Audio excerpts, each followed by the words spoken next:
عزیز طلباء و طالبات، پچھلے موڈیول میں ہم نے خلفائے راشدین کے اجتہادات میں سے پہلے 3 خلفاء یعنی حضرت ابوبکر صدیق، حضرت عمر فاروق اور حضرت عثمان غنی رضی اللہ عنہم اجمعین کے چند اجتہادات بطور مثال پڑھے تھے۔ اس موڈیول میں ہم حضرت علی المرتضیٰ رضی اللہ تعالیٰ عنہ کے کچھ اجتہادات دیکھیں گے اور ساتھ ساتھ ان اجتہادات جو خلفائے راشدین کے تھے ان کے ثمرات کیا تھے اور فقہ اسلامی میں کس طرح ان کی اہمیت ہے اس کو دیکھیں گے۔ عزیز طلباء و طالبات، حضرت علی المرتضیٰ رضی اللہ تعالیٰ عنہ کے زمانے میں جیسا کہ آپ نے تاریخ میں پڑھ لیا ہوگا، ایک گروہ سامنے آیا جس کو خوارج کہا جاتا ہے۔ حضرت علی رضی اللہ تعالیٰ عنہ نے اپنے اجتہاد سے کیا کہ ان کو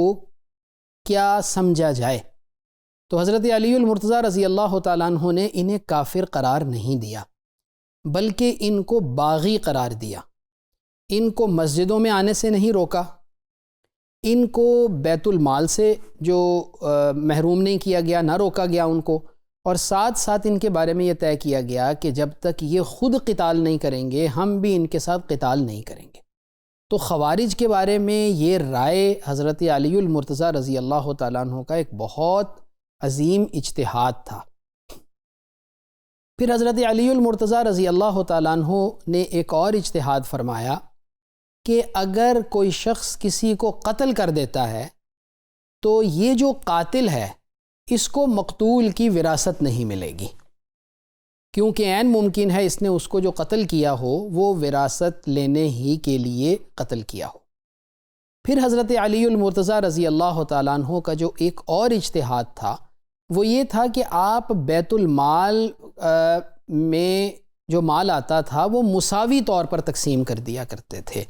قدیم جو اسلام میں قدیم ہے، جو اسلام میں جدید ہے، جو بعد میں مسلمان ہوا، یہ فرق نہیں کرتے تھے، سب میں برابر تقسیم کر دیا کرتے تھے، اور ہر جمعے کو بیت المال خالی کر دیا کرتے تھے تاکہ مال ایک جگہ پہ مرتکز نہ ہو۔ یہ بھی آپ کی ایک اجتہادی رائے تھی جو ہمیں ہمارے اسلامی تاریخ میں اور اسلامی فقہ میں ملتی ہے۔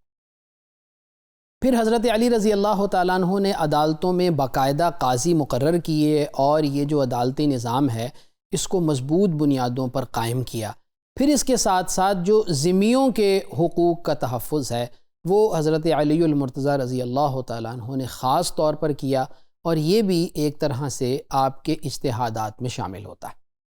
پھر جیسا کہ میں نے شروع میں عرض کیا کہ خلفائے راشدین کے اجتہادات کی خصوصیات کیا ہیں،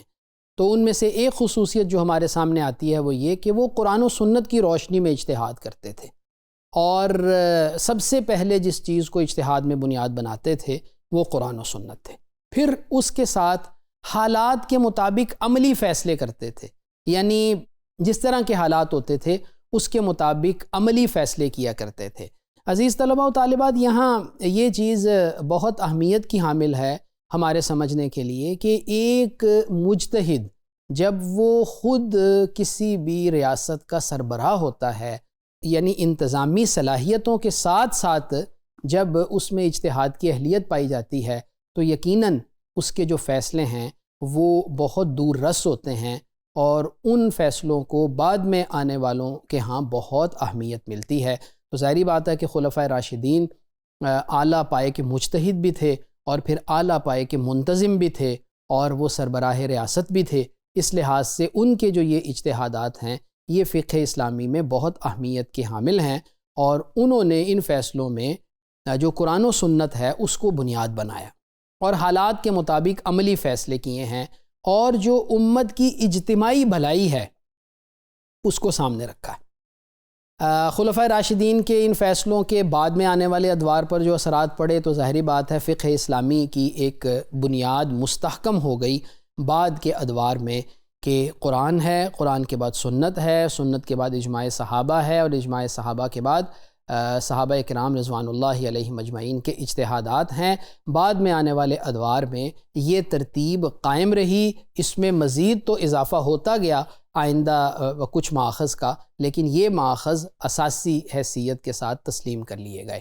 ائمہ اربعہ نے انہی اجتہادات سے استفادہ کیا، بلکہ انہی اجتہادات جو ہے انہی سے اصول اخذ کیے، اور انہی اصول کی روشنی میں مزید اجتہادات کر کے یہ فقہ اور اسلامی قانون کی جو مستقل بنیاد اور ایک بہت بڑا ذخیرہ ہمارے سامنے ہے آج فقہ کی صورت میں، اس کی بنیاد جو ہے وہ صحابہ کرام رضوان اللہ علیہ مجمعین میں سے خلفائے راشدین کے اجتہادات بالخصوص، اور عمومی طور پہ تمام صحابہ کرام کے جو اجتہادات ہیں، بنیاد اس ساری کی ساری فقہ کی یہ ہے۔ اور اجتہاد کو بطور ایک اصول کے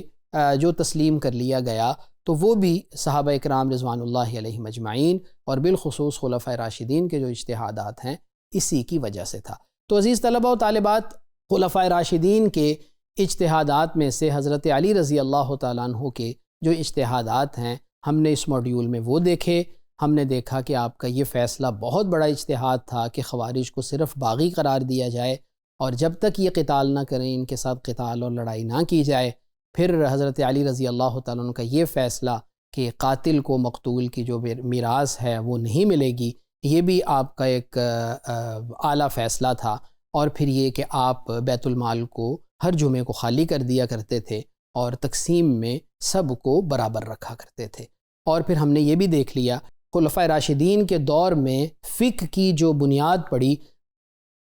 بعد میں ائمہ اربعہ نے اسی بنیاد پر فقہ کی مستحکم عمارت کو کھڑا کیا، اور خلفائے راشدین کے اجتہادات میں سے جو اصول اخذ ہوتے تھے، ان اصولوں کو اخذ کر کے بعد ازاں اسی پر فقہ کی مضبوط عمارت کھڑی کی گئی۔